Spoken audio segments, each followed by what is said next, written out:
Pemirsa, 1 tahun kekejaman Israel terhadap Palestina telah memakan korban puluhan ribu nyawa tidak berdosa dan telah meluas ke beberapa negara tetangga Palestina.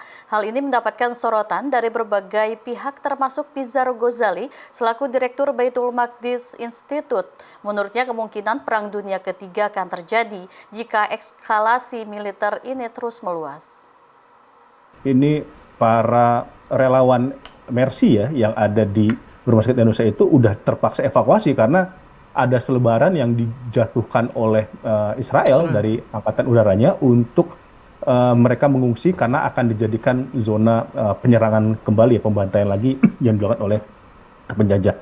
Tetapi ironisnya kita lihat ya, dunia internasional ini nuraninya tuh mati ya, khususnya negara-negara barat ya, yang gagal melakukan penghentian genosida yang dilakukan oleh Israel ya. Berkali-kali veto bahkan dilakukan oleh Amerika Serikat ya. Dan baru-baru ini misalkan menarik PBB itu meminta Israel itu untuk angkat kaki dalam waktu 1 tahun ya untuk menghentikan penjajahannya. Dan ini di balik derita dan kesedihan kita Mas Iksan ya, ini ada nuansa optimisme karena sekarang sudah 146 negara ya yang mengakui kemerdekaan Palestina ya, yang aksi mahasiswa di kampus-kampus barat yang itu bisa memberikan tamparan langsung terhadap Israel karena selama ini dukungan yang sangat besar itu secara finansial, weapon ya itu diberikan oleh barat kepada penjajah Israel ya.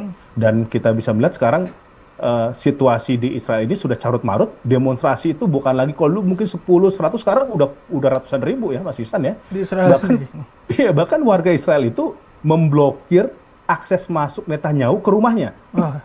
Gitu ya. Karena apa? Masyarakat itu mendesak Netanyahu sudah akhiri perang, terima proposal gencatan senjata dari Hamas agar para sandera yang ditaksir masih ada 101 orang itu bisa pulang ke rumahnya. Gitu ya. Bahwa Gaza memasuki mimpi buruk kedua ya setelah 7 Oktober 2024 karena eskalasi serangan perang itu belum berhenti sampai sekarang dan sekarang konflik sudah meluas ke wilayah Lebanon dan ke Iran. Jadi ini ketahanan mental ya, kemudian sustainability dari kelompok masyarakat sipil dan pemerintah ini harus terus dipertahankan. Dan jangan lupa ya Mas Ihsan ya, kemarin di Kemlu saya juga memberikan masukan agar ke depan ya Indonesia tadi menyambung misalkan Bu Yayah ya, itu juga bisa itu menjadi tuan rumah ya negosiasi perdamaian atau persatuan nasional antara faksi-faksi perjuangan Palestina di Indonesia. Yang kemarin kan yang ngambil itu malah Cina ya Mas Ihsan ya.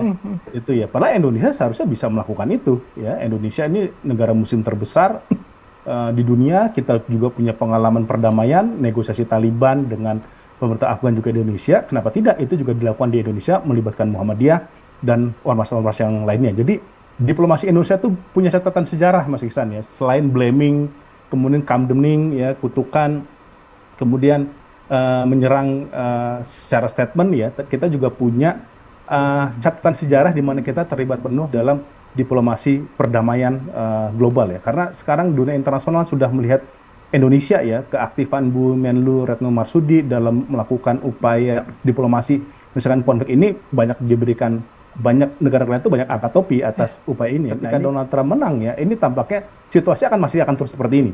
Ya, jadi endurance publik, masyarakat, pemimpin negara ini harus terus teruji karena ini dampaknya bukan tidak mungkin Mas Ihsan. Kalau eskalasi perang ini terus menjalar ke kawasan dan melebar, ini bisa perang dunia ketiga.